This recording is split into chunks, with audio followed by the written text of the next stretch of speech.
দেশের ক্রীড়া সাংবাদিকদের সবচেয়ে পুরনো সংগঠন বাংলাদেশ স্পোর্টস প্লাস অ্যাসোসিয়েশনের দ্বিতীয় বার্ষিক সাধারণ সভা শেষে হওয়া নির্বাচনে সভাপতি পদে দ্বিতীয় মেয়াদে নির্বাচিত হয়েছেন চ্যানেল 24-এর রেজানুজ্জামান রাজীব।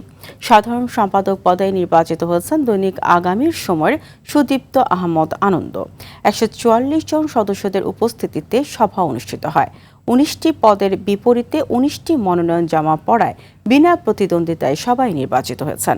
এছাড়া দুজন সহ সভাপতি পদে নির্বাচিত হয়েছেন তালহা বিন নজরুল ও আবু নোমান মোহাম্মদ উল্লাহ। যুগ্ম সাধারণ সম্পাদক পদে যমুনা টিভির ফয়সাল মোহাম্মদ তিতুমির ও সময় টিভির সাজিদ মুস্তাহিদ নির্বাচিত হয়েছেন। নির্বাহী কমিটির 9 জন সদস্যদের মধ্যে বিনা প্রতিদ্বন্দ্বিতায় নির্বাচিত হয়েছেন আরটিভির সিনিয়র রিপোর্টার মাহফুজুল ইসলাম।